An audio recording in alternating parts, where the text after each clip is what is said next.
Hello and welcome to the Progress Series, where we discuss scientific principles for optimizing human performance. I am Dr. Phil Price, and on today's episode, we are joined by British Olympic weightlifter and world and European silver medalist, Sarah Davies. Weightlifting is a sport that takes years of dedication to master the craft of the skills of weightlifting and also develop the necessary strength to move heavy loads quickly. In this episode, Sarah takes us through her weightlifting journey, which has culminated in competing at the Tokyo Olympics and achieving a silver medal at the World and European Championships in 2021. And seriously, she is just getting started. Here she details what training has led to her success, how she breaks down learning the skills of weightlifting, and how maybe training for a max lift every time you train in weightlifting might not be the best for your development. As always, follow The Progress Theory on Instagram, YouTube, head to our website, theprogresstheory.com, and check out all of our other episodes. Here is Sarah Davies.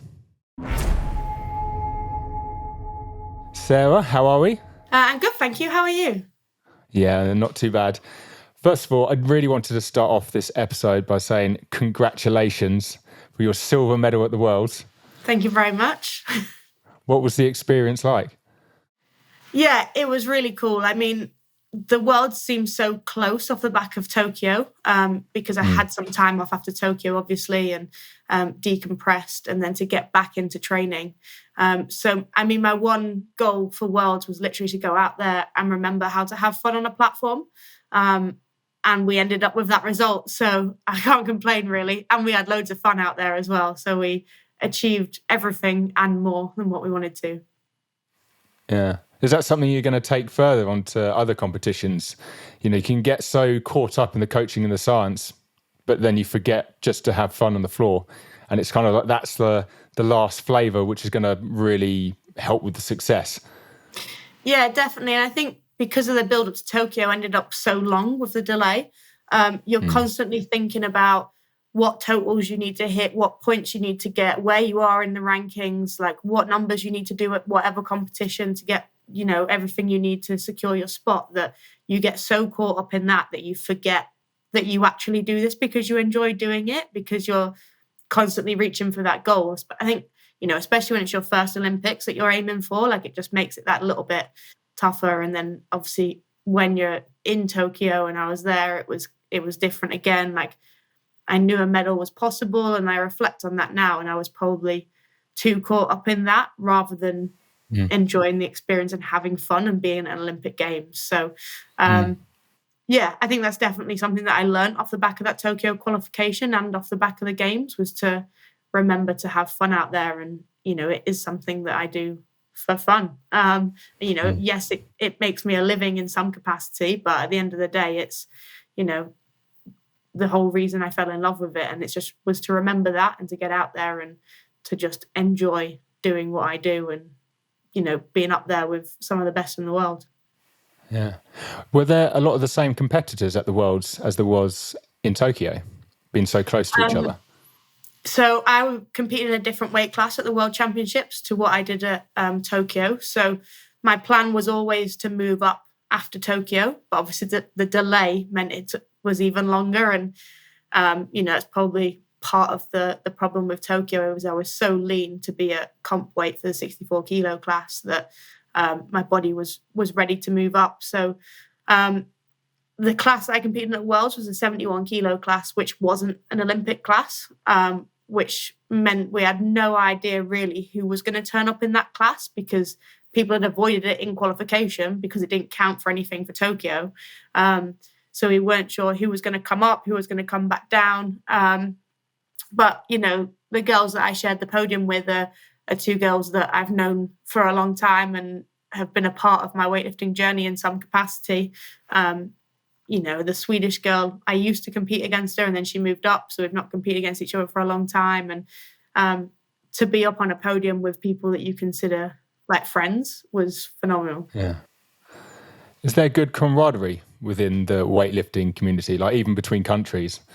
You know, how some sports just have you can really see it when you watch it on TV. For some reason, strongman always comes across as everyone's there having fun. Everyone really likes each other. Is it kind of similar for weightlifting?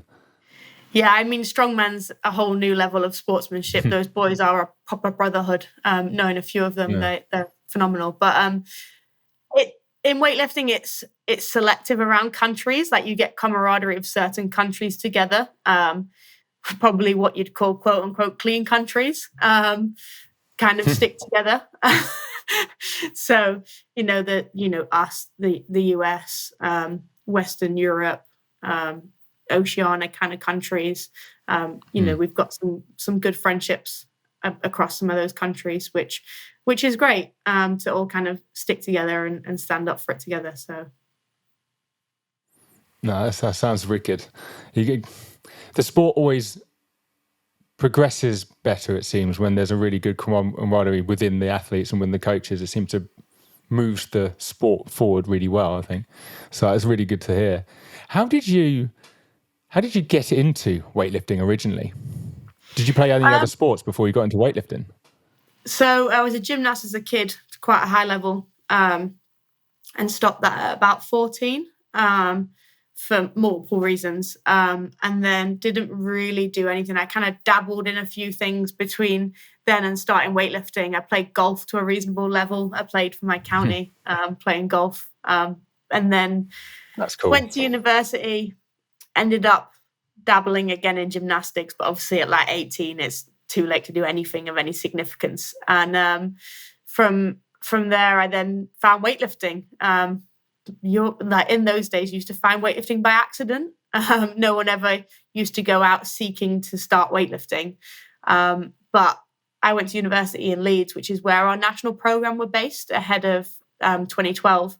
So the national centre was at my university, and I kind of fell into it, and it turns out I was quite good at it. So I stuck at it for something to do, because I developed a bit of a student freshers drinking bod, but what I call skinny fat, like just a little bit of a drinking belly, and needed something to do to get me back in shape. And I probably never found anything I loved as much as gymnastics until that point. The challenge of weightlifting, and also with it being so measurable, I think is what appealed to me. Like you can literally see that you're getting better because you're lifting more weight. And obviously it got me back into some sort of athletic looking shape, which is the body I was used to seeing. So that was September 2011. And here I am 10 years later. So wow. Funny to say that, because I was at the weightlifting university champs. When was it? It was 2012 in Leeds. I think May or March. I'm not sure. You were there? Mm-hmm. That's when I ruptured my ACL on the platform. Wait, hang on a minute. So there was two platforms running at the same time, and I think I was at the same time as this, because the whole competition stopped as I was about to go out for a lift. This is like my third ever competition, and the whole competition stopped, and like there was all this stuff going on, and I'm like, can I take my lift? Can I not? And it threw out my timing, and now I know it was you. It was me. My knee completely gave way. It was an ACL rupture. Wow. And that's when I don't know if you remember, they got one of those really crappy, it's like plastic stretchers that you usually have on the side of swimming pools. And I was about 101 kilos at the time, and I had about 7 people try and carry me out. And then they tried to get me to a place which was where the ambulance could get to me, but they just dumped me on the floor on the grass with no ambulance there. And then everything just carried on as normal. But I'm sorry if I threw you off. It was not my intention for my knee to completely go, but it sent a cascade of... That's quite funny. Because I knew you were training in Leeds originally, and I thought, were you there? I didn't know if you'd started weightlifting by then. But it's funny that we were competing at the same competition.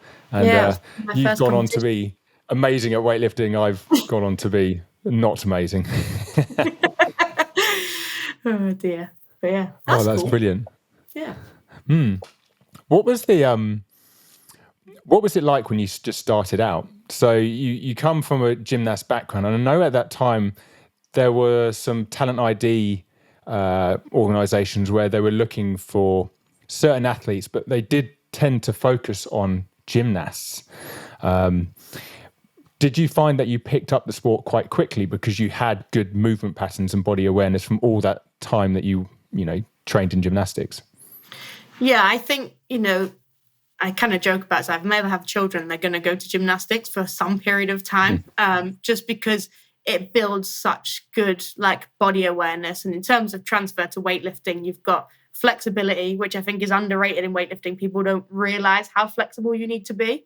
And then obviously the power is there, and the ability to develop strength as well, because you've done it from a younger age. I think that kind of muscle memory comes back. And so yeah, I think it definitely helped. Like people go, oh, how did you get like so good at weightlifting so quickly? I'm like, well, I had a pretty good foundation to build off, and I was taught weightlifting in a way that's pretty controversial and not a way that I would recommend anybody teaches it. But it was basically like, this is a snatch, try it. And because I had that body awareness, I could pretty much put my body where it needed to be, with a few tweaks and stuff. So like I said, that's never a way I'd teach someone to weightlift these days. But, when I was I didn't know I was going to progress to what I did. It was a case of let's just try it and see what happens.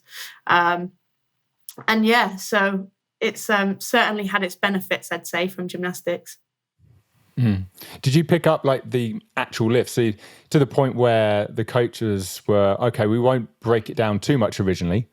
You can do the snatch. Now repeat that for 10 years and you'll get really good at it. Was there an element of simplicity like that when you showed so much promise to it? Yeah, basically it was like my first ever session. It was like, this is a snatch, this is a clean and jerk. And I snatched 30 kilos and I clean and jerked 40 kilos. And by no stretch were they pretty, but they weren't bad. I wish there was videos, because it was a day of like before good phone videos. When you have like a BlackBerry or something that can just about take like a spud cam kind of photo, but not really of any quality. 3 pixels. Yeah. So I'm kind of sad that doesn't exist and I don't have footage from that. But it was then a case of pretty much sticking to the movements, but then doing the other stuff around it. So like the high pulls and like snatch balance and stuff like that to refine it, and like power snatch, power clean, but pretty much just kept the full movements in because I was able to do them.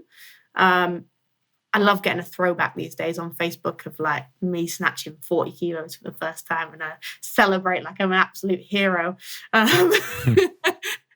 So yeah, it was pretty much straight into like what you'd call a real weightlifting program, in the sense of pulls, squats, and a variation of the lift of some form per session. I was lucky that I was surrounded by, not training with, but had access to our national team at the time. So I was only ever watching good technique. And it's that thing that you get, whatever you watch, you kind of absorb it, even if it's kind of subconsciously. Whereas when people learn weightlifting out of that environment, maybe in like a CrossFit gym or a commercial gym, they see bad technique. So you're going to, even though it's not right, you're probably going to pick that up a little bit. Whereas for me, I only saw good technique of our national team, which definitely helped the process. Yeah, there's so many reports on just being around elite means it kind of raises your expectations. So it pushes you more.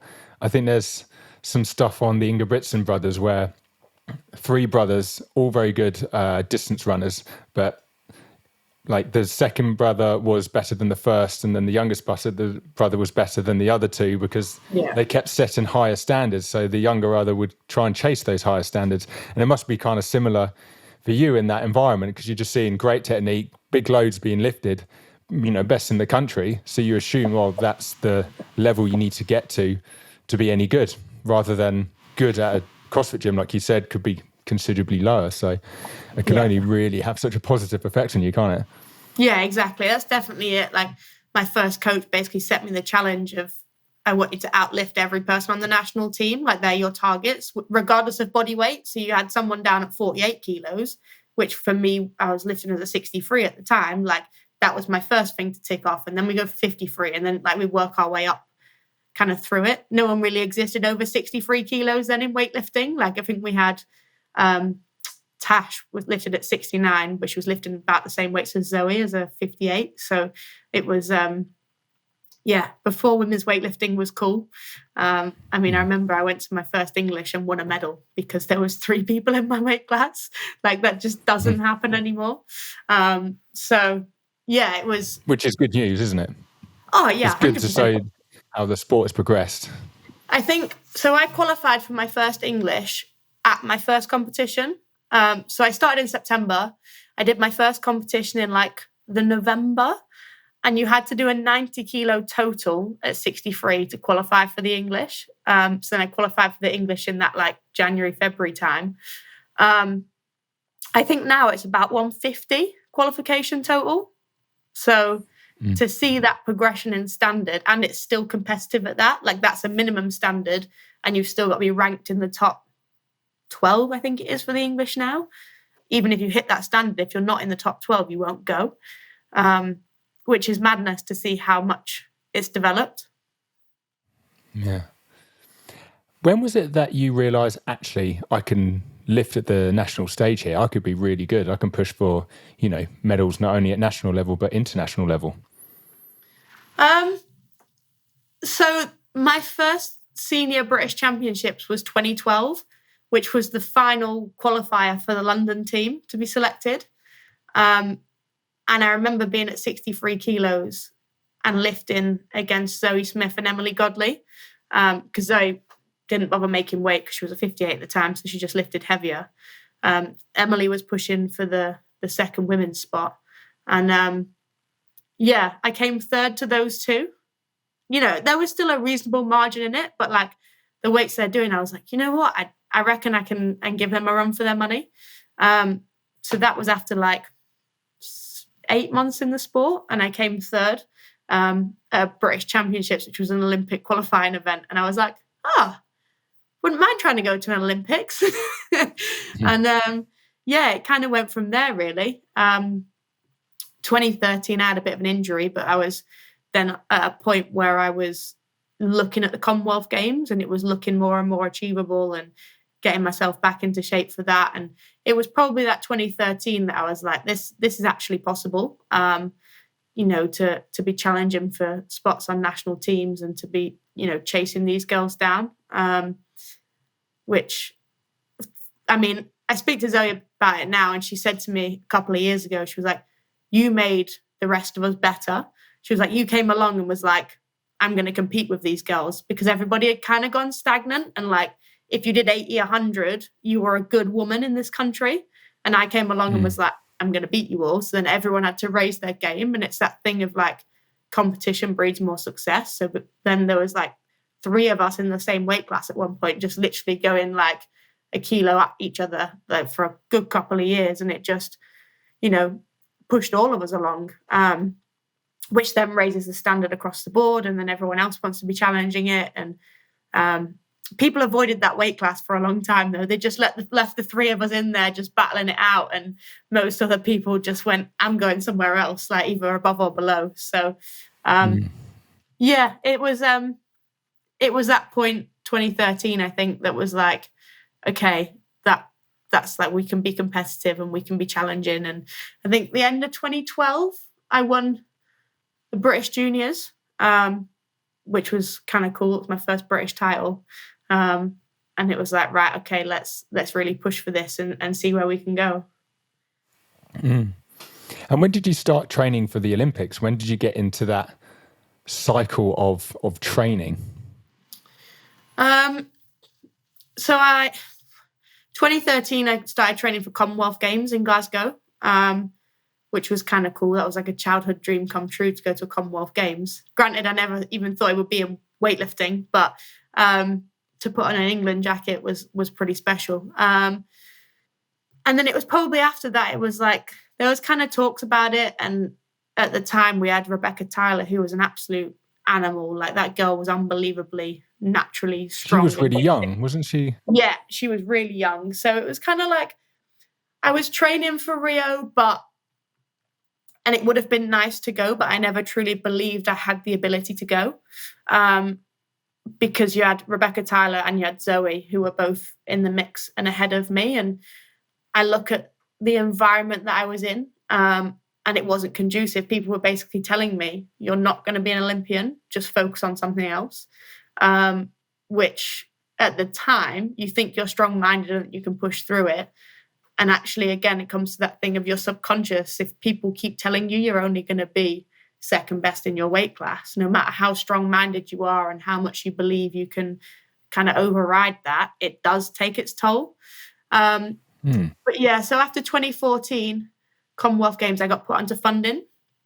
So then I got access to physio support, UK sport, athlete performance allowance, few different bits and pieces. I was like, okay, this is kind of cool. Like, I'm actually like a real athlete now, and people believe in me and is pushing me along. But I don't think I truly believed I could be an Olympian at that point until it was too late. So I won the European under-23s at the back end of 2015. And I think it was only at that point that I was like, actually, I'm quite good.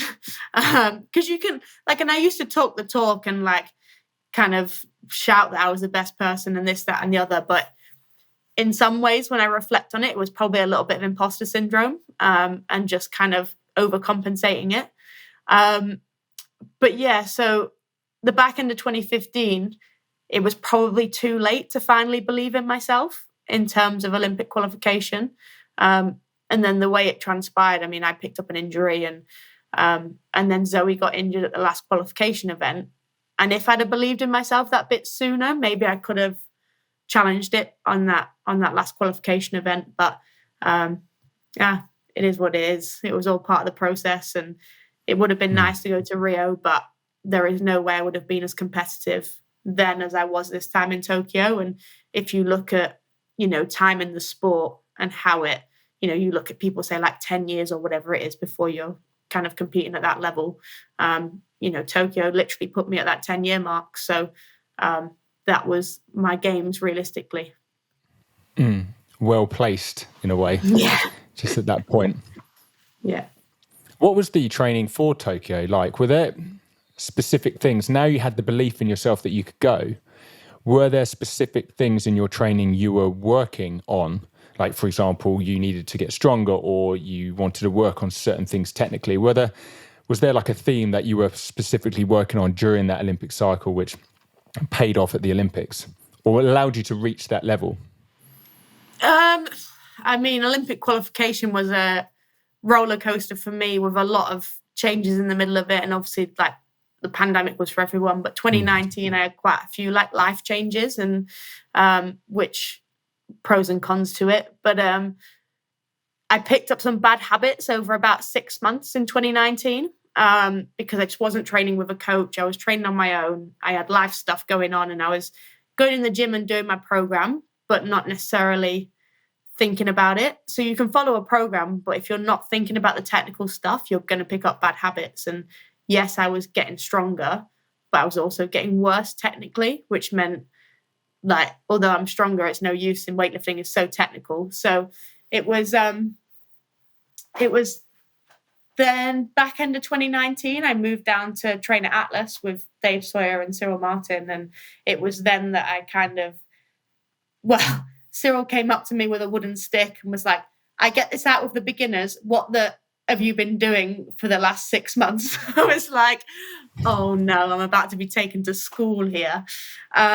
So yeah, there was a lot of technical stuff to work on, in terms of getting that strength transfer from like absolute strength into my weightlifting. My biggest thing, like, I'm strong from the hang, I'm strong from the blocks, like anything above knee, but from the floor, like, my technical error is I just roll that bar away. And obviously once that bar comes away from your center of mass, unfortunately, science takes its toll and gravity takes its toll, and there's not much you can do about it. So that's been my major technical thing to work on since moving to Atlas, was to really nail that start. We played around with my start position. You'll notice in Tokyo I had a more dynamic start just to help keep that bar close at the start. And yeah, just being strong in that position. What do you mean by a more dynamic start for anyone that's still learning sort of technical jargon with weightlifting? So my first point is it's not something I'd ever teach anybody. It's something that I'd only have someone really high end that you've tried everything else and it's not worked. So basically what it is I would get myself as if I'm going to go into my start position, and I pull my bum down towards my heels to get my back in tighter, and then lift it up, because then as I'm lifting my hips up, what naturally happens is the bar comes in towards the shins to get that movement upwards.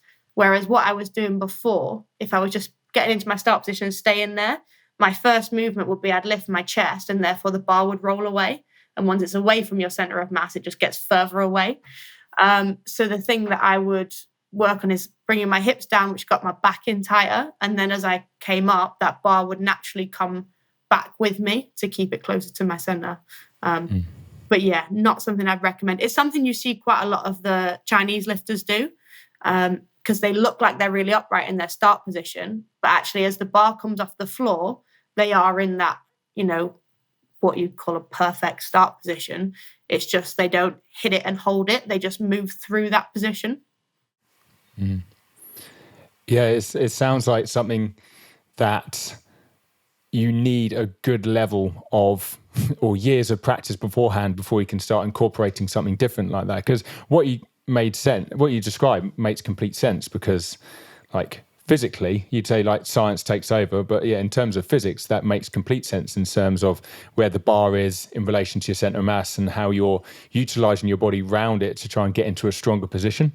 So it is really quite interesting to think that, okay, we're struggling here. All right, let's try this new technique beforehand to then help with the next step. Because it's, kind of like what you're alluding to, it always seems with weightlifting, as soon as you get one of those phases wrong, all the phases after that are wrong as well. So first pull goes, then transition, second pull as well. So it's that thing, I teach that if your start position is wrong, you're building your house on sand. Like if your start's wrong, the rest of the lift will be wrong. Whereas if you get that start position and the pull to knee right, you can pretty much screw up anything past that point and you're 95% likely to get the lift. Whereas if you don't get that bit right, you're 95% likely to not get the lift. So, yeah. That makes complete sense. Also, your point on intent made quite an impression on me, because loads of people can do their program to sort of like go through it, but unless you're not working on it with intent, then it's not going to have its maximal effect. And it's quite interesting to see that you describe it as like a lack of intent with your training, but it didn't really affect your strength work, but it did affect your technique work. It's quite interesting to hear just how your approach to a session can influence different development in different ways. Yeah, and it's a funny one. Quite often I do liken weightlifting to golf. Like you can go on the driving range and you can hit 100 balls down the range and they can go off in any sort of direction. Like I hit 100 balls today. But did you actually think about anything technical, where that ball went? Was it where you were aiming for it to go? And were you trying to put it there? And it's the same thing in weightlifting. Like you can go in and you can hit reps after reps. And yeah, they might all be successful reps, but did you achieve what you were trying to achieve? And I think that's the difference. And people think that they've got to a certain level and therefore don't need to think technically anymore. But like that goes to show with me in the build to Tokyo, like I was still making technical changes. I'm still making technical changes now. Like it is a constant process and you can't just be like, yeah, but it's good and just rely on it. Because it's human nature. You'll pick up bad habits by just going through the motions and not having conscious practice. Like you always need to have that conscious mind in the gym. And I think that's why my strength work improved, because you can go up and down with a squat and your brain can kind of be anywhere. A bit like bodybuilding training. You can go in and you can still be thinking about your day at work or your personal life and the fact that kids kept you up all night or whatever it is. You can still think about those things while you're doing absolute strength work. But if you're trying to do technical work, in a way, it's quite mindful. Like you have to be present and you have to be thinking about that movement because it's so complex. And if you're not, it'll just go out the window. What's your process when it does go out the window? As in, when you start seeing bad habits or something starts to break down in your technical, what's your process to like start to fix that? Do you break the lift down to really focus on that particular phase of the lift, or Is it just keep going through the motions with better intent, or is it just a combination of both, really? Have a tantrum and leave the gym? No, If it it's works initially, why not? it's probably a combination of both. It's especially at my level. We'll do some work to break it down. So like for me, like I said, that start position, that first couple of inches the bar comes off the floor is where I struggle the most. So we'll do stuff like pulls to knee. We'll do what we call inch holds. So you literally pull it like a couple of inches off the floor and just hold it there for like 10 seconds. And Cyril That makes you sounds fun. count in like weird and wonderful languages as well. And like by the end of it, you're like proper shaking. It's horrendous, but it works. So we'll do stuff like that. But then I'll also do stuff that I'm good at. So like if I know I'm working from the floor and it's frustrating because you're making the changes, I'll throw in some block work and stuff as well because I like doing it and I'm good at it. And it's about having that thing of giving yourself like a gold star, because although you're working on technical stuff and it's frustrating, like giving yourself something that you're going to be successful at and positive reinforcement of that. Because if you're constantly like doing stuff that you don't enjoy or you're maybe having failures with or whatever it is and you're struggling to get it, you're just going to get frustrated. So it's about having some small wins in there as well as doing the technical work.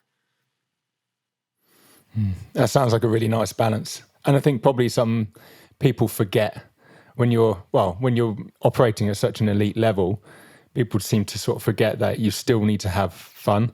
And even though you're so focused on developing certain skills, and usually you can imagine getting better at a very specific skill as being fun, still you need to throw in other things in there that are just going to make you feel like you are a good weightlifter, if you know what I mean. Yeah, you got to stroke your own ego, basically. Yeah, exactly that. So what are you working on now? Now you are silver medalists, world champs. What's new for 2022? More of the same, realistically, in terms of technical. Like what I need from a technique point of view isn't going to change that much. We're looking at the hand skip that I do when I snatch. So if you watch one of my snatches from competition, I start off out here and then it jumps in. My left hand jumps in like a whole hand width, which wouldn't recommend. People comment on it on like Instagram. They're like, would you recommend I try that? I'm like, no, not even a little bit. Like I'm trying to not do it. I just can't help it. So we're looking at kind of where that's coming from and kind of trying to focus on it, but it's not a main priority. Like if we can fix it, we can fix it. But at this point, 10 years of weightlifting, if it's not fixable, like we're just going to have to find a way to work around it. Like everyone has a bit of a quirk. So we're looking at it. We're trying to make it more efficient. Because essentially I have to pull the bar higher to be able to catch it with a narrower grip. So if we can reduce it even a little bit, there's a couple of free kilos like in there that we can just take a small win on. The other thing is gaining a little bit more body weight. So I moved up from 64 in Tokyo to 71 now, which will be an Olympic class for Paris as well. So I'm trying to get to like 73 kilos to then cut back into 71. But I'm not doing a very good job of it. So that's one of my main What have you goals. been recommended for that so far? Just So tracking the calories, lots of calories, or? Yeah, I've got a nutrition plan, and it's got a lot of carbs in it, and a lot of what my nutritionist calls like free calories. So like go out and eat whatever you want. I've had like Sounds glorious. It does, but it's like you just never feel hunger. So I'm eating like 4 meals a day, like solid meals, and then plus snacks, plus intra-training like protein and carbs. And then we had an England camp at the weekend, and my body weight just wasn't going up. And my teammate was like, right, we're going to Mackey's. And she was like, because she was trying to go up to 76 for Tokyo. And I was like force feeding her food the whole time. Like whenever I saw her, I'm like, come on, you've got to gain weight.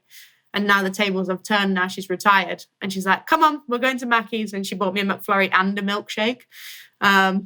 So trying to take liquid like calories in now is my goal, just to get the calories in without any real like notice to like food consumption. Because it is hard. Like gaining weight's hard. People are like, it must be great, but you get to a point you're like, I'm at full capacity. Like I can't put any more food in my stomach. Like it just won't happen. And for me, like I'm quite a energetic person. So the more food that I put in, the more my NEAT goes up. So the more I fidget, the more I just move about the house, like whatever else. So I then end up like at a net maintenance. So I'm kind of trying to learn to put it in, like put the food in and move less, which I'm not very good at, especially now I've just got the dogs. So now means I've got to put more food in. You should get something, one of those where the dog pulls you along when you're walking the dog, because then there's less energy. Yeah, that's a plan. For anyone that's looking to improve their weightlifting in 2022, it'd be good to get your opinion on what you think the common mistakes are. So, for example, I don't know, people going to maxes too often, for example. Are there any you seeing in like gyms or like on Instagram where you're like, if you want to get really good at weightlifting, you shouldn't be doing that? Yeah, I think the key thing I think CrossFit's done phenomenal things for weightlifting. Like the participation in weightlifting is through the roof because of CrossFit. So, but it also comes with its flaws. And part of that is a lot of people learn through CrossFit now in a 1 hour class, and they try and fit so much into that class, which, hats off to them to start with, because that stuff looks hard. But they look at the lifts, but they don't look at the assistance work that goes with it. And things like pulls are essential to getting better at weightlifting. Like one of the biggest technical errors that I see as a coach is people not getting a hip drive. And you need a hip drive in weightlifting. People try and just use their arms. Like there's a reason weightlifters have big bums, and that's because that is where all of the power is generated from to get the bar overhead. So I think that's definitely part of it. Is the technical is like getting that hip drive, and therefore not doing enough pulls to practice that. Is generally what you see. As we said earlier, start position is key. A lot of people with an incorrect start position, they're back in their heels, and then they wonder why they can't generate any power out of it. And yeah, I think, like you said, programming, people think if they just keep going to max, then they'll get better. But all you do is get good at hitting that one number. You might gain like half a kilo or a kilo gradually over time. But if you want to make significant progress on your lifts, you've got to put the reps in the bank. Like it's the reps that make you strong, not just attempting 1 rep maxes and missing 1 rep maxes. Like missed lifts don't make you strong. Good lifts make you strong. And that's one thing I say to my clients. I'm like, if you're warming up and it doesn't feel great, I'd rather you stay on a lighter weight and hit successful reps than going heavy and missing all your reps. Don't get me wrong, you'll miss reps in training. If you're not missing reps as you're like getting towards the end of a program and you're being pushed, then the program's probably not pushing you enough. And it's having that balance. Like you don't want to be training so you're so far within your comfort zone that you can just hit the reps all day, every day. Like it's got to challenge you, but within like the right sort of region. Because people go, oh yeah, I went in the gym and did some technical work. And I'm like, oh, what do you do? They're like, just the empty bar.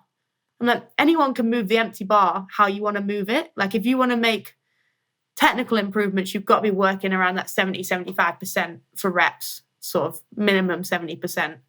And I don't think enough people work within that 75 to 85% range, because that's where you get both the strength and the technical improvements. Because if the weight isn't challenging enough, and like we said earlier about if it's too light, if it moves away from your center of gravity, you've probably got a strong enough upper body to be able to wrestle it back into place.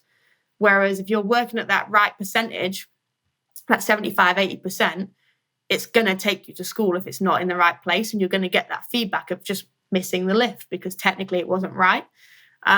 So I think that's definitely part of it, is making sure your program is pushing you like technically enough, and working on those areas of weakness within those right percentage ranges. Some really good tips there. It seems like try and find that 75 to 85% range and practice reps there.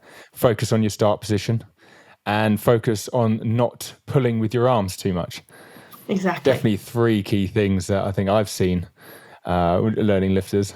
I wonder, it'd be good to get your opinion on this. Because there's such a huge technical element to the lift, people can fail the lift at a weight that's lower than they perceive they could do. So, for example, if they fail a squat, for example, it's going to be a real grind to try and get up, and then you fail. So it's a lot more neuromuscularly taxing. Whereas a weightlifting, especially when you're learning, because the skill might make you fail, people then go up to that level more often and just get loads of failed reps because, they can throw it up, but they just can't catch it properly, for example, and then they fail.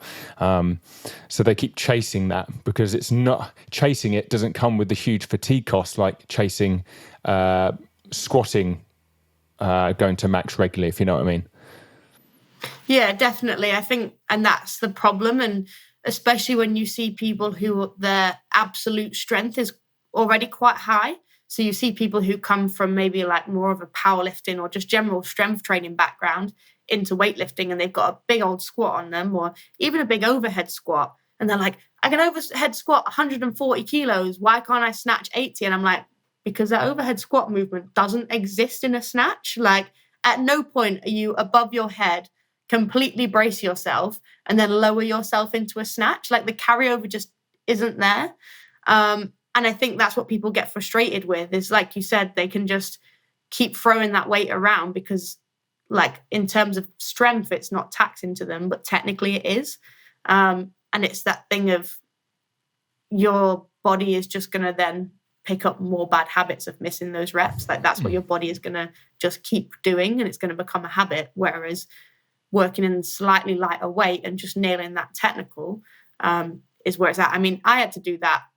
Like I said, 2019, when I moved down here, the back end of like, I wanted to be snatching the 90 kilos and whatever else. And Cyril's got me on 70 kilos doing reps. And at the time I snatched 100 kilos. So it just goes to show how important that is. Like even for me to iron out those bad habits, working at 70, 75 kilos for threes on snatch, like I had to put my ego to one side and just get the reps in and really kind of pattern that movement to my brain because it had just gone out the window. Yeah. Reps equals practice. Try not even think of it as like high volume training. It's like reps equals practice. Get good at it. Exactly. Oh, brilliant. Sarah, that was absolutely amazing. You said that you coached. If anyone wants to get in contact with you regarding coaching or just to see your stuff on social media, how can people find you? So my personal social media is sarahd_GB. And then the business, both Instagram and if you find the website, is Wisdom for Weightlifting. So wisdom and then the number 4 weightlifting. So that's where I do all my online programming, available for like seminars at gyms and stuff. And if you want to really geek out on my life, I also have a YouTube channel, which is the Barbell Queen. So you can find me there. There's some behind the scenes footage from World Championships on there as well too, which is kind of cool to see what we get up to, I guess, when we're not on the platform. Yeah, definitely. I'll check that out and I'll put all of that information in our show notes. So for any listeners that wants to find out more, head to theprogresstheory.com or head to our Instagram page where we put that there as well. So Sarah, thank you so much. Thank you very much for having me.